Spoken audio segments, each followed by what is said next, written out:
Welcome back to another episode of Supersonic Self-Love. I'm your host, Mary England, or Uncustomary. I am really happy to be talking to you today about something that is really important to me, which is mental health and mental illness. I wouldn't be here without it in so many ways, and I cannot reinforce the importance of educating ourselves, our educators, businesses, politicians, children, our family members, and society about mental health and mental illness. Today's a bit of an episode. It's a very dense one, and it's a little longer than normal, but it's very important. We've really been leading up to this. And today I'm going to be sharing a bit of my story about mental illness to give you a bit of an idea of where I'm coming from and why it's so important to me and how it's folded into like what I do and how I teach. I'm also going to be sharing like the difference between mental health and mental illness, the different kinds of mental illnesses, like the importance of destigmatizing mental illnesses and how we can do that, how we use labels, the importance of person-first speech and intentional language. And then I'll move into talking more about like you as a person who might have a mental illness, acknowledging and accepting that you have one, and then, educating ourselves and others ways to take care of yourself on rough mental health days, and I will end with an EFT tapping session on a combination of all these things. So as a warning for you, disclaimer, I am going to be covering all sorts of aspects of mental illnesses in this episode. I'm going to touch on things like trauma, eating disorders, self-harm, and very specific disorders. So if any of these things are triggers to you, please use caution going forward and in proceeding with your own mental health and self-care. Also, just want to disclaim that while I do have my degree in psychology, have worked at a psychiatric rehab center for over 5 years, and for over 2 decades have had my own personal experience with mental illnesses. I am not a doctor. I am not a licensed therapist. This is all information I have learned from my education, my previous job, my current job, and my personal life experience. This is meant to provide you with perspective and resources the same way all of my other episodes of Supersonic Self-Love are. To start off, like every other Supersonic Self-Love episode, I'm going to pull an affirmation card. Actually, I'm going to draw 2. Lately, I keep doing that. I think it just gives more perspective on the topic we're on. I'm actually going to draw from one of my favorite decks from one of my favorite people, which is Sark. I don't know how closely you follow me online, but recently I had one of the most amazing experiences of this year, maybe my life, where Sark followed me on Instagram and I actually got to chat with her live via video chat, and she told me that my spirit was incandescent, and I immediately had a mini orgasm and I ran downstairs to get a poster board and I spread out with markers on my floor to write what she told me as a quote on a giant poster that I immediately taped up on my wall. Just to remind me that my favorite author not only followed me on her own terms, but complimented me, my work, and my spirit. She's amazing. And since then, I've actually turned a lot of people onto Sark that I didn't realize didn't know about her. And it's been incredible. So if you haven't yet, please go get yourself a book from her. It will seriously change you. But for now, let's just look at the cards I pulled from the Juicy Living deck. The deck is linked on the blog page. You can always find the decks that I pull from linked on the post. So Sark has this really great way of touching on mental illness without directly naming it sometimes, which I think can be really helpful some days. Sometimes we don't want to hear specifically that it's about that. So the first one is this clock of forgiveness. It goes around and says things like, yes, it's okay, go back to sleep, call later, nap, quit, sleep, nap. Actually, I don't feel like it. Go without me, no worries. I think this is a really great representation of what mental illness can look like when we're struggling, especially when we're isolating ourselves. That flip-flop and that wanting to participate in things that we love, but not necessarily having the energy to. The second card that I drew says, whenever we can face pain, our own or another's, our heart opens still more. We must be willing to see what is. Whatever healing work we each do contributes to the healing of all of us. Remember, we are all swirling in the soup together. And on the back it says, you are your own healer. Now, both of these cards to me feel like little tiny permission slips of things we might not think to talk about on difficult days or different periods. You know, it's okay to forgive yourself for flaking and going back and forth. And facing pain is courageous. Like, pain is usually not self-inflicted, and that still doesn't mean that we don't have to be the person who takes care of starting the healing process. It's tough as shit. And these cards and these words are things that give us permission and hope. Okay, so to start, I'm going to tell you a bit of my personal story and background with mental illness. And I thought that a really good way to do that would actually be to read a bit of the first couple pages of my book with you. So I'm very proud of my book, and I think it's the best way that I have physically put into words my general experience with mental illness. I've never really done a live book reading, so you kind of get to experience the book as well as hear my story all at once. So let's do this. So here's the book, and I'm just literally going to the beginning, the very beginning. Not the introduction, but the first chapter. Ugh. Living with mental illness. I was 8 when I started blinking. Well, I guess I started blinking the day I was born, but I was 8 when I started blinking hard, violent blinks that lasted at least a whole second. I didn't know why I was doing it, but I knew that I had to. I could put it off for a little bit, like if the teacher was calling on me, but then I had to put up my Lisa Frank folder in front of my face to get all those blinks out. Soon the feeling I got when I needed to blink spread to other parts of my face. I needed to turn my bottom lip out, tense my neck, nod my head forward quickly, bring my upper lip up to reach my nose, scrunch up my face as tightly as I could, roll both of my eyes to the bottom left corner, and make this high-pitched squeak in the back of my throat. It wasn't long before my friends started noticing and asking what was wrong, making fun of me. I told them I have allergies. I knew I was allergic to pollen from the previous spring. Maybe that was it? I had no idea. Teachers called my parents. From my bedroom, I heard my mom talking to her best friend downstairs when they thought I couldn't hear them. My mom responded to her friend's concerns about me with, "It's just a phase. She's fine." I hoped she was right. I couldn't stop, though. It kept going for years. It earned me names like Blinky and Blink-182. One evening when I was 12, my dad picked me up from my piano teacher's house. I remember he was just really frustrated with me. He told me to go home and look in the mirror and see how I looked.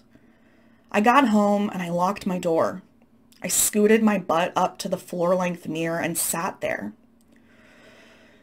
It was only a matter of seconds before I started making faces, and it didn't take much longer for me to start sobbing. I looked terrible. How could anyone even talk to me? I was disgusting. While all this was happening, I developed other quirks. I would have to turn the lamp on my nightstand on and off 17 times before I could go to sleep. I had to lock and unlock my bedroom door 6 times every time I entered my room, and if the microwave said anything other than the current time, like if it had a few seconds remaining from an interrupted heating session, I would run to it as fast as I could to press cancel 8 times in a row. Piles of paper had to be aligned perfectly. I walked with my head down so if I could step on every crack and every leaf I saw on the ground. If a drawer or a door was slightly ajar, I just went insane. I couldn't make a full circle with my body, like turning around without unwinding myself. If I sat down and made a list of all the things that I did, it would be the length of this book. Each ritual had its own associated numbers with it. I envisioned members of my family and friends at school in extremely violent accidents. From an early age, I unwillingly thought about very sexual things that I didn't even understand. It was very unsettling. When I was 14, I was reading the backs of the pages of one of the magazines that my mom had subscribed to for me. I had quickly learned that the first 80 pages of each Teeny Bopper magazine were pretty much the same. They were all about makeup and stuff I didn't really know about yet or would never learn to care about. There were always these interesting stories, though, towards the back of every issue, and today's article was about a girl with OCD. I read the words obsessive-compulsive disorder for the first time in an article that listed everything I did. It was almost like I had written the article myself. I looked around the room quickly, like paranoid that someone knew. But it was okay. I was alone in my room, but I realized finally that I was not alone in these thoughts. Within a year, I had new friends that would change everything. I spent every minute that I could with them, and we became very close. One day we were walking into a supermarket, and one of them casually mentioned to me something about my Tourette's. I asked him to repeat that word because I'd never heard it before, and I asked him what it meant. He was surprised and didn't know what to say. He assumed the thing that I so clearly had, I knew about. It's like the name for all the blinking and stuff you do, he told me. I acted like I didn't care and quietly got my snacks with them. When I got home, I looked up what Tourette's was. I spelled it T-O-R-E-T-S, which is not how you spell it, with my dial-up connection. And after some Yahoo-based spell check, I realized that he was right. I had that too. I'm going to stop there. So since then, I have struggled with an eating disorder, panic disorders, generalized anxiety disorder, depression, and self-mutilation. It's a lot. I have bipolar now, bipolar 1. For a long time I had not otherwise specified bipolar or mood disorder that eventually became full-blown bipolar 1. So anyway, my book is called This Is About You, Amazing, Weird, Beautiful You, and there are less than 150 copies available left for purchase in the world. And I actually have like no intention of reprinting them when they run out. So if you want a copy, you can get one from any of the different sources like Amazon, although I get more money if you buy it from my publisher directly. Like Amazon is like Walmart for books. But you can go to uncustomary.org/book for all the places you can get it. I'll link it below. So since this book was written 4 years ago, I have, like I said, officially been diagnosed with bipolar 1, and I've also experienced additional trauma that has made me dissociate more. I always use that as a coping mechanism, but I've also experienced flashbacks more than I've ever had before. I've not officially been diagnosed with PTSD or any dissociative disorders, but those are other things that I've experienced too. Okay, so moving on, what is the difference between mental health and mental illness? Well, everyone has mental health the same way that we all have physical, emotional, spiritual, etc. health, but not everyone has a mental illness. And sometimes I can't even imagine what it's like for people to walk around completely free of mental illnesses, but that is the case. There's truly no such thing as normal, but there is a reason for the DSM. DSM stands for the Diagnostic and Statistical Manual, which is essentially the psychological Bible. It has every disorder that we acknowledge as being a psychiatric illness, along with their diagnosable criteria. There have been many versions of this book, which means that there are some things that have been taken out, things that have been renamed, revised, etc. So like, for example, it's no longer called multiple personality disorder. That's actually dissociative identity disorder. And a hot tip, that's not schizophrenia, completely different disorders. So here's something really important to know. Mental illnesses have diagnosable criteria for a reason. You have to meet, quote, requirements as a way to rule out the idea of like quirky personality traits from mental illnesses. A mental illness needs to impact your way of living. And this leads into what I want to talk about with like language and the way we use it. So I'll just jump in. So you know how some people will say things like, I am so OCD about having my papers stacked neatly or something like that. Like, that speech should be eradicated from our vocabulary and should be called out every time it happens and exists. If you think you have the symptoms of OCD or any other disorder or illness, please, please, please, please, please talk to a professional. But do not lessen the struggles of people that have actually struggled with these disorders or gone through the process and like, just don't use OCD or any other thing like as an adjective for preferring things tidy or whatever it is.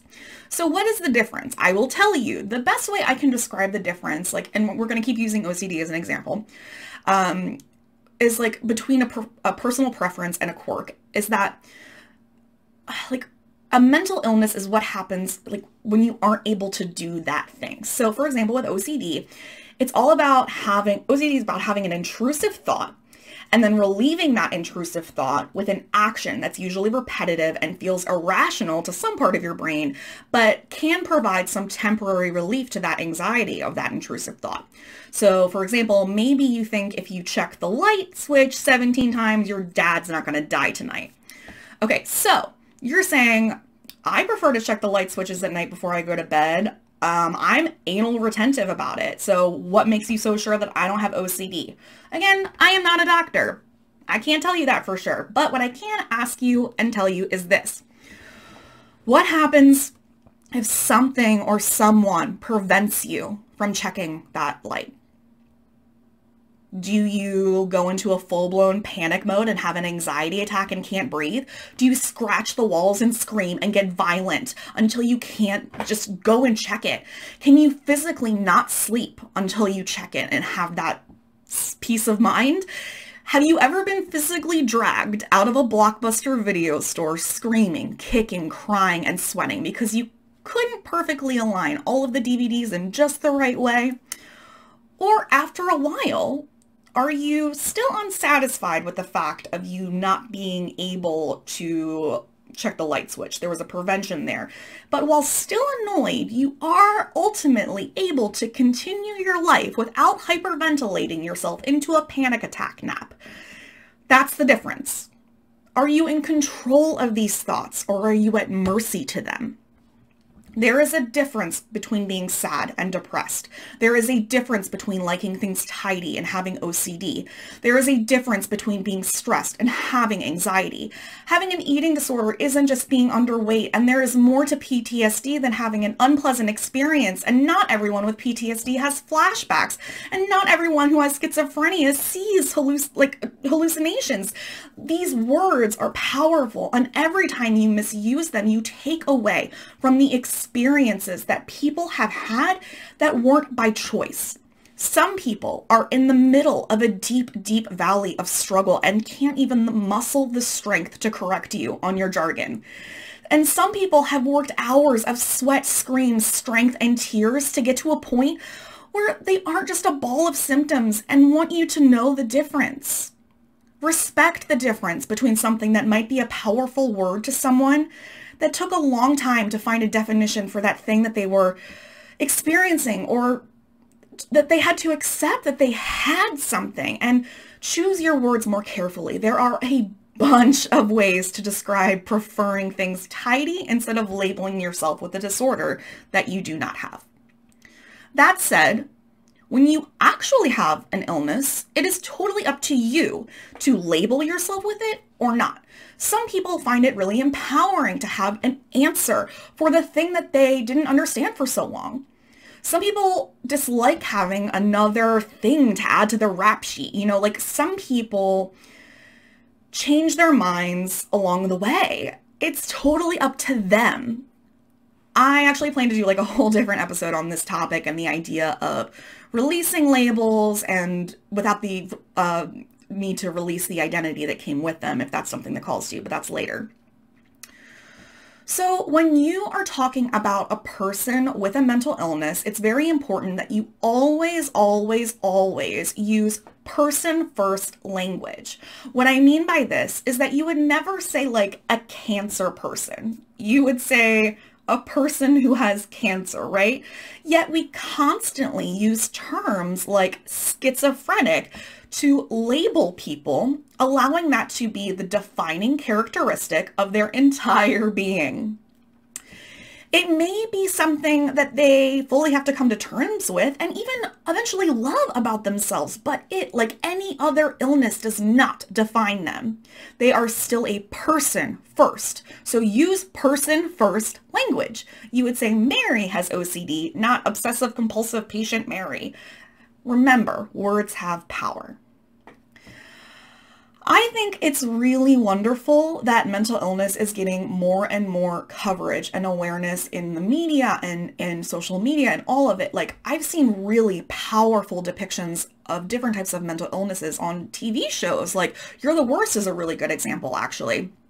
But I still continue to see cartoony, stereotypical, uneducated depictions of all types of illnesses in movies, TV shows, YouTube videos, memes, and everything else in our culture. Depression and anxiety are the most common forms of mental illness in our society, and they are becoming more and more destigmatized in the sense that people are willing to share the fact that they have these diagnoses and that they take medicine for their illnesses, that they're struggling with their depression and anxiety today and all of that. Like, I think that's great, and it is a big step in the right direction. But I do notice two huge problems with this. And one is something that I've already talked about, which is that when anything becomes more talked about and integrated into mass media, it has the potential and ability to get lost and mistranslated. So we start thinking that depression equals sadness and anxiety equals any type of stress, and we mislabel things. The other thing is that we seem to be only talking about anxiety and depression. Oh my God. Like, I have anxiety and depression too, and they are fucking real. All illnesses are real, period. End of sentence. Hard stop. But, and I say this with love and the intent to inform and create a perspective shift in the narrative. There are more illnesses than depression and anxiety. There are like half a dozen types of just anxiety disorders on their own. And we don't even stop to clarify what kind of anxiety we're talking about. We just slap anxiety on anything stressful. And when we are only giving the platform to anxiety and depression, it almost seems to create more stigma and silence against every single other disorder. Again, I am glad, very glad, that we are taking the time to educate ourselves on anxiety and depression and that people are talking about it. We need to start somewhere.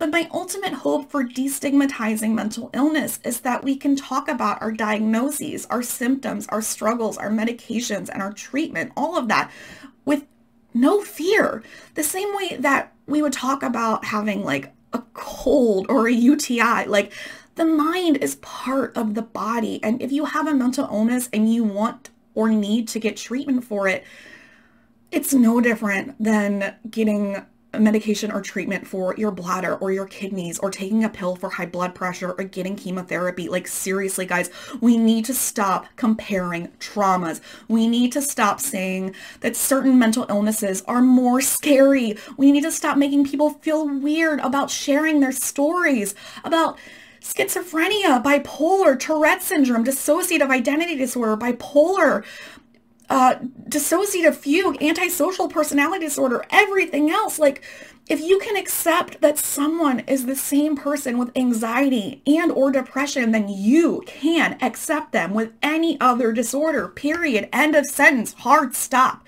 It is also up to that person if they want to talk about their illness and their story or not. If they find it therapeutic to share their story on Instagram, they are not being attention-seeking whores. Stop it. Do you know how many people crave representation in disorders that aren't being talked about? And still, there are people that think that anxiety and depression aren't being represented enough. And they're right. Both are true. We need to talk about everything more. But don't shame someone if they want to share their story. That's their business, not yours. And if you don't want to listen, you know where the fucking unfollow button is. And if you aren't ready to share, or if someone doesn't choose to share their story with you in particular, for whatever reason, it is not an attack against you. Just let them live how they want to live. Okay. If you are someone who is struggling with how to accept the fact that you have a mental illness, I feel you. It sucks to find out that you have something that might potentially never go away. To know that people create preconceived notions about you based on nothing but stereotypes and uneducated biases. To struggle with whether or not to take medications because you're not sure if the side effects outweigh the thing that they do to alleviate your symptoms. To not know if you're going to be able to pay for the treatment that you want and need.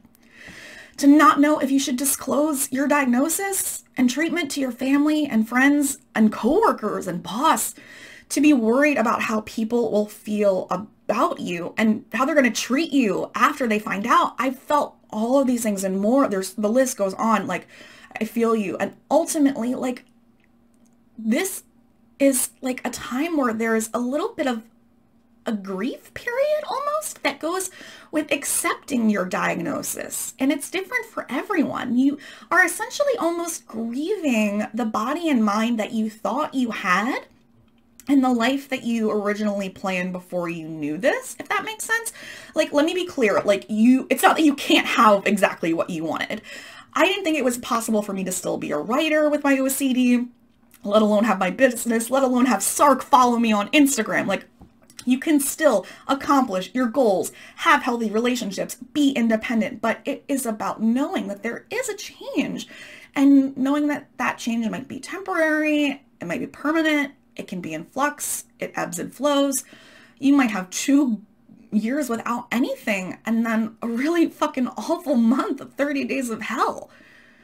The good news is that with getting a diagnosis comes the option for education. You get resources that help you to figure out how to best create a mental health and self-care plan for you. So there are more and more resources for each unique disorder coming out all the time. And with knowledge comes power. And that's what a diagnosis is. It's power. It's not the end of you. It's the beginning of a new journey with empowerment and support. So what about mental health self-care tips in general? I know you don't want to hear that it depends on you, your disorders, your state of mind, the day and everything, but it does. That said, I do think it can be really helpful to have 2 things prepared. The first thing is a list of self-care tasks that you want to make sure that you accomplish daily, even on your worst days. So I'm talking about a really basic list of things that are important to you, like these non-negotiable things. They might be like brushing your teeth, taking your medication, and going outside. It should be like a pretty short list, maybe between 2 and 5 items, so it's manageable. The idea is that you, on your most difficult days, still like, when you're like, fuck, I really can't even get out of bed today, let alone conquer the world, but I still want to make an effort to do a couple of things that will help me feel like I still participated in my day and was active in my self-care. And also, please know that a day of resting and taking care of yourself is never wasted. Relaxation and rest is productive. But especially when you're first starting and acknowledging all this and accepting it, you might really struggle with the guilt of like wasting the day in bed, which it's not, but I understand that feeling. So some ideas for your list. I'm going to turn back to my own advice for my book in chapter 4 on mental health. So suggestions for everyday goals. Stay hydrated, drink at least 4 glasses of water. That's just half the ideal, so I think you can do it. Eat 2 full meals a day. Try to get some protein and carbohydrates and maybe treat yourself to something sweet. Get up, move yourself, stretch your body, take a walk around the block if you can. Get dressed during the day and save your pajamas for bedtime. Turn on music, laugh at something, maybe stand-up comedy specials or a YouTube video on the internet. Like, just shower or have a human interaction. Hug someone, take any medications or vitamins that you're supposed to take, give a compliment to someone else, cross just one thing off your to-do list, even if it's like one email, and make bedtime a priority, like where you just turn off the TV, tuck your cell phone away, and slow your brain down and just try to get your sleep. The second thing is to prepare yourself a self-care kit. And this isn't like a written out list, but like your list can go in here, but it's a physical collection of things that bring you comfort.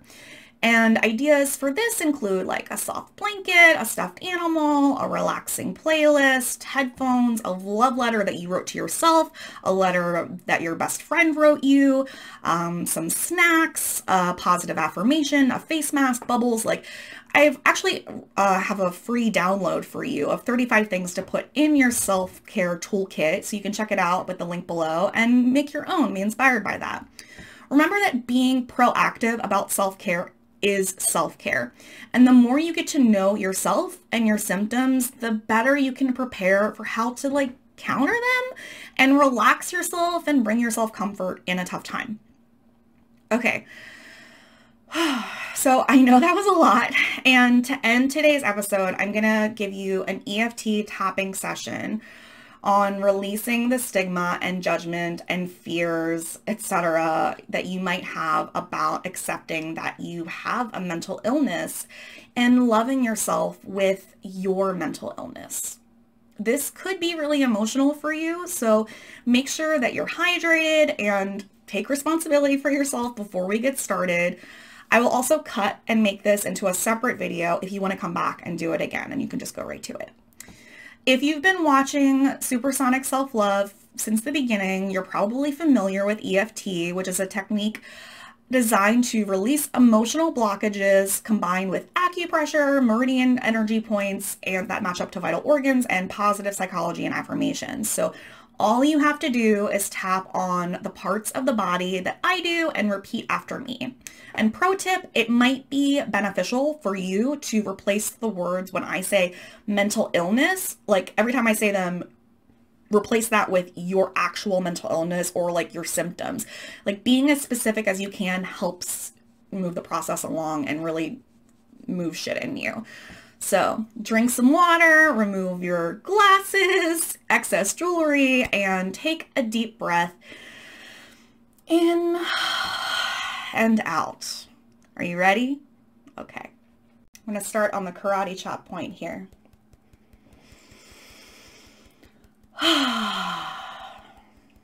Even though I'm really struggling with accepting my mental illness as a part of me and all the things that come with it,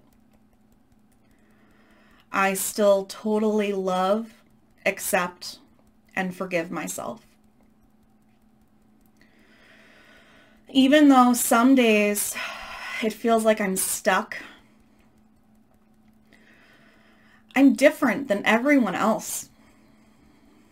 No one understands me. And things don't feel like they are improving. I still love myself.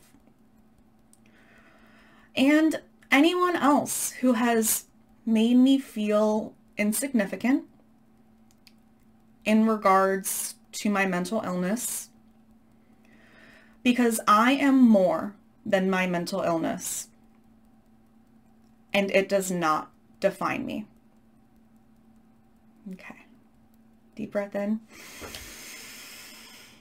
And starting on the top of the head. I have so much fear about my mental illness. I felt so alone for so long. And even now that I technically know what's different about me, I don't really feel any sense of relief. I still feel like an outsider. I don't feel understood. I know they say there's no such thing as normal, but this definitely doesn't feel fucking normal. How am I supposed to accomplish my dreams with all this extra shit going on? I'm so worried about what other people will think of me. No matter how much I see other people share their stories, I still feel like mine is different. I know I'm my harshest critic, but this isn't exactly like a term paper. This is really hard shit. And how can anyone really understand what's going on inside my head? Especially when I'm not even sure I understand what's going on in there. I'm so worried about so many things. I don't want people to think less of me. I don't want people to think I'm crazy. I don't want to be perceived as less worthy. I don't want to be left out of things because of this. I've already felt left out for so long before I even knew what was happening.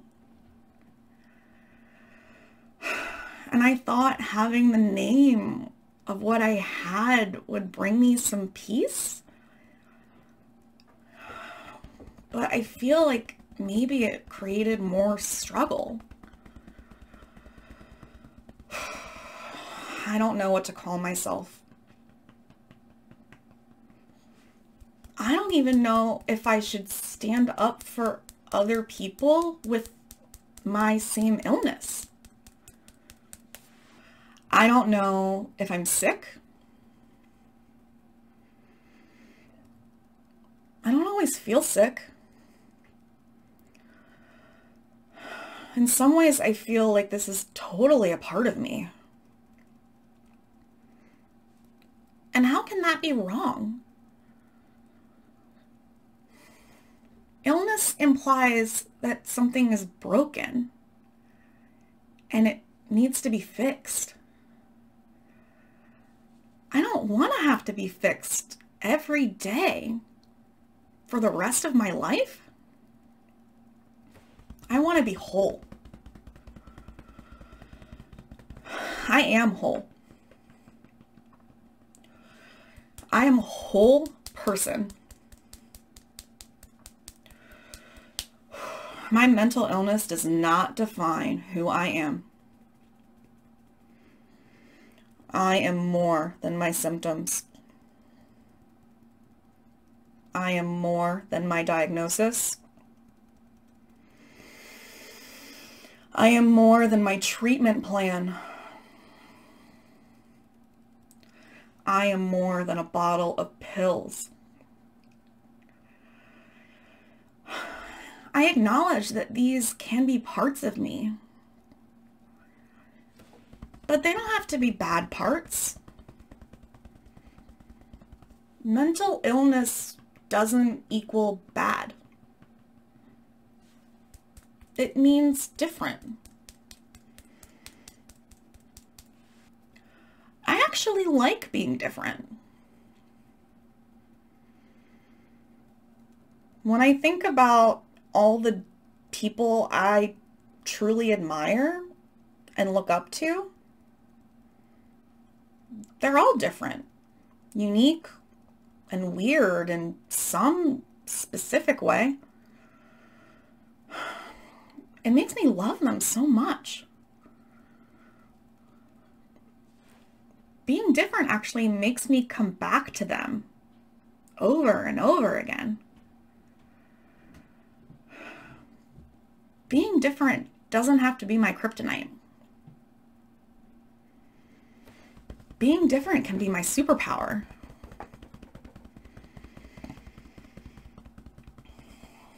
I'm allowed to have complicated feelings about my mental illness.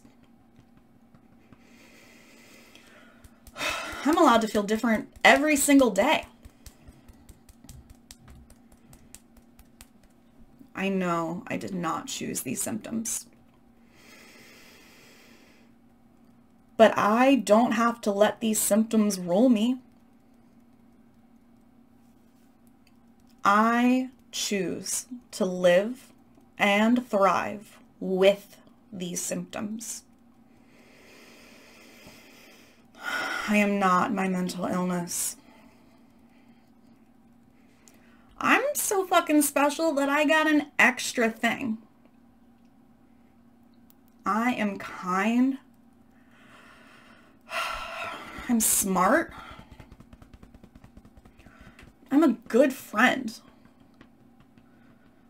I am beautiful. I'm talented. I have a lot to offer this world. And if I choose to, my experience with my mental illness can be something that I share. But it's not my responsibility to educate people on my illness. I can be as involved with education and conversations as I want to be. I can share as little or as much of my story as I want to with whoever I choose to. And if I choose to share my story, it doesn't mean I want attention. It means I've gotten to a place where I'm comfortable talking about it. And I could actually help other people with their journey. But I also know that it's not my responsibility to do that. It's enough for me to practice self-care on my own every single day. My mental health is gonna ebb and flow. Mental health and self-love are not linear. I know I'm going to have bad days. And I am prepared for those days with self-care tools. It's okay for me to be overwhelmed by things that feel out of my control. I am determined to get back up again when I have the strength. My mental illness does not rule my life. I am the only one in charge of my future. I know I can't walk out of the room and leave my illness somewhere else, which is why I choose to love it. Part of my self-love journey is to love my mental illness. The same way I love myself, my body, and my choices. It may not have been something that I chose, but it's a part of me, so I love it and myself as a complete, entire, whole, beautiful person. Deep breath in and giant sigh out. Okay, that was a lot. You did amazing. And you can come back to this whenever you want to. I know that's a lot to process for today. I know this was dense, so you did really, really good. I did a poll and it was unanimous that I actually come back and do separate episodes on different disorders specifically. I'm not going to do them all in a row or anything, but you can look forward to that scattered throughout 2020. I hope that this was helpful to you.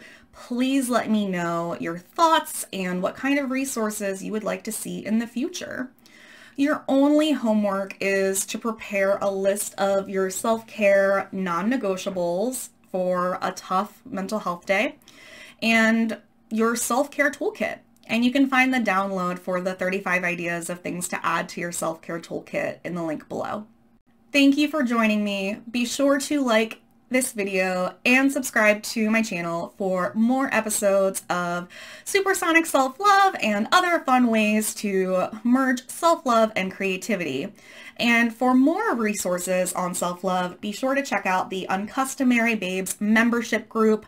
I recently added an option where you can actually become a yearly subscriber and save 15% on your subscription, and you just make a one-time payment and don't have to worry about monthly payments. So it's a pretty sweet deal.